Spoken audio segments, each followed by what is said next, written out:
Hey guys, it's Tamara, and today we're going to be talking about how to seal your door hangers. There are two different methods that are most recommended. Number one is brush-on sealer. The kind that I recommend is this DuraClear High Gloss Varnish. Now, if you don't like a high gloss look, but you still want to seal your project, they do make regular gloss, satin, and matte, and so there are different options available. I just happen to prefer the high gloss. Your other option is going to be a spray sealer. There are two different kinds that I have used regularly and both recommend. This one is from DecoArt. It is a triple thick gloss spray, and this one is from Rust-Oleum, and it is a lacquer. Just make sure when you're picking this one up that you are getting clear and not white spray paint. The cans do look a lot alike. I'm going to take you outside in just a moment and show you how to spray these on. First, let's take a look at how to use the high gloss brush on sealer. Now, the important thing to keep in mind here is that this is only really recommended if you have not been using paint pens on your project. It is also great to use in the winter time when you can't really go outside to spray your project. Now, if you did use paint pens, I'm going to show you a method of how to apply this in the safest way possible. But ideally, you're going to want to spray seal if you've used paint pens because it can cause the ink in those paint pens to reactivate and smear. Here we have this cute little daisy gnome project that we painted inside the Painters Clubhouse just the other day. And so we're going to put a seal coat on it. So number one, make sure your entire project is 100% dry. This has been drying since yesterday, so I know it's really good and dry. We're going to be using a large flat tip brush, and I have used just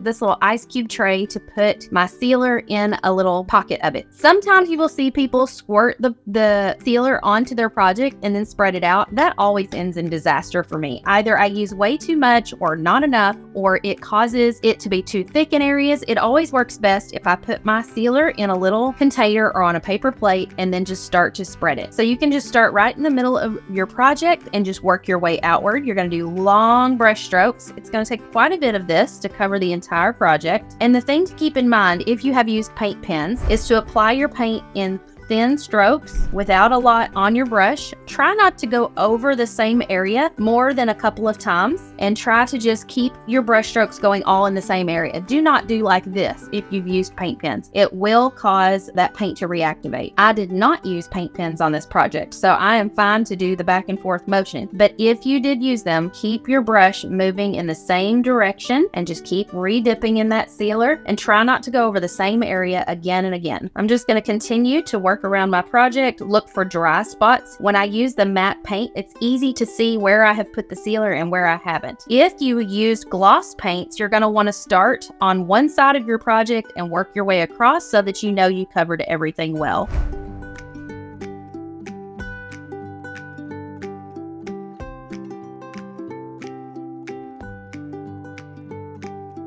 All right, once you get the entire thing coated, what I like to do is dip in just a little bit more sealer and do long brush strokes across the entire project just to smooth out any areas where it might be a little thick. I'm just going from end to end while it's still wet. If you work quickly, your sealer should still be wet. Once you've got that done, just let it sit and air dry for about 30 minutes and it should be good to hang up. It's a beautiful sunny day here in Kentucky, and so I decided to come out and spray seal some of my door hangers. Uh-oh, puppy dog's gonna get involved.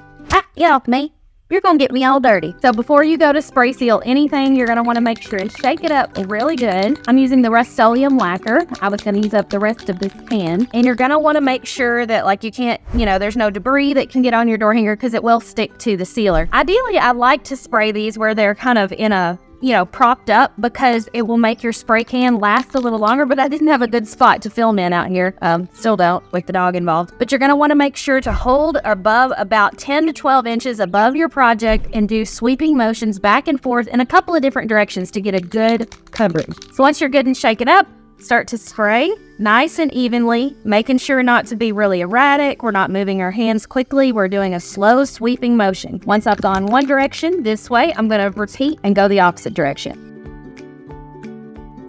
You don't want to do this on a really windy day. It is a little breezier today, but if the wind started to pick up toward the end of this, and that starts to make it difficult to spray because all the spray decides to spray away. But if the winds stay down low and the temperatures are above whatever it says on the can, between 50 and 90 degrees and above 65% humidity is ideal. Today it's 55 or 58 actually, so it's pretty nice out here. You're going to want to let this sit and dry for at least 5 minutes, then check it, see if it needs another coat of sealer. Once it's dry, you can do another coat, or you can go ahead and just bring it on in and put a hanger on the back. I'm gonna let this one dry for just a little longer.